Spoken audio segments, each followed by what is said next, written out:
It was a terrible sight to see.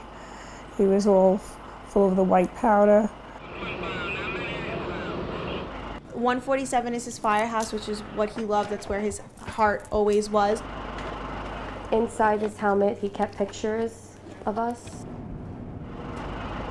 This was actually the last picture I took with my dad. This picture, snapped by an unknown photographer, went viral in both the US and international media. A copy of the photograph is stored at the National September 11th Memorial and Museum. This is our father here kneeling down. He was working down at the pile for months. After the 9/11 terrorist attacks, Alioto worked for extended periods of time at Ground Zero, looking for the remains of the dead, breathing in toxic substances that took a toll on his health. And my husband had glass and pieces of black smoke and things in his lungs. And little by little, he was taken from us. Doctors said he had 10 years at most. He lived for 18. He was a fighter, but 9/11 never left him. 9/11 became him. He would do it all over again. Alioto's 3 daughters have a hard time remembering that dreadful day. Amanda was 10, Ashley was 6, and Alyssa was only 4. Angela Alioto picked up the 2 older girls from school earlier than usual that day, but they didn't go home. They went to the neighbor's place. A lot of their neighbors also had family members who were firefighters. All the moms were crying and watching it on TV. So once I started seeing the TV and the fire department, I had a feeling, Daddy was there.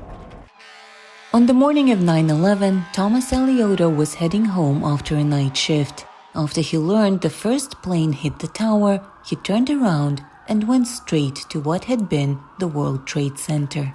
He almost died under the North Tower that was collapsing to the ground. It took him a few hours to free himself from the rubble. And then he just lost track of time. It was a blur, a desperate attempt to find survivors amid the wreckage, the debris, the giant metal beams. He thought he was dead. I remember him telling me that he had no feeling. He thought something was biting him. I can't just explain it. He was bleeding inside his boots. In 2006, due to health issues, Alioto had to leave his job. His only outlet now was his family. We lived a little bit different than other children around us. They didn't really understand, our dad came home. That was your dad came home, that was it. But our dad didn't really come home as who he was. He was a completely different person after that. Ashley and Amanda became teachers, like their mother. Alioto tried to convince Alyssa, the youngest of the 3, to do the same. But she chose a career in the police force, and that made him extremely proud. Right before her graduation from the academy, Alyssa and some of her friends went to the National September 11th Memorial and Museum, a tradition New York policemen observe. I sent him a helmet. He said, it's sad. I said, very. He said, look for Mike Esposito, which was his best friend that he lost that day. He had sent me a picture, that exact picture. Said, I've been trying to find that.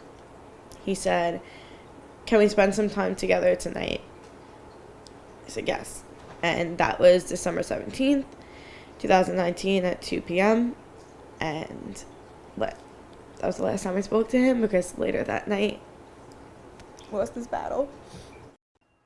Everything in the house still reminds Angela and the girls about Alioto. I can still smell the smoke. It makes me feel like my dad's here.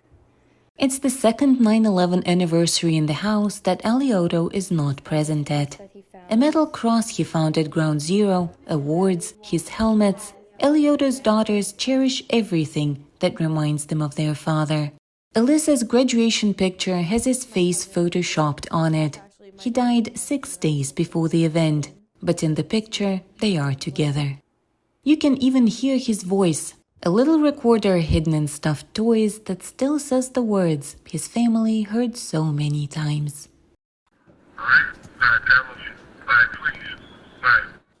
For Nina Vishneva in New York, Anna Rice, VOA News.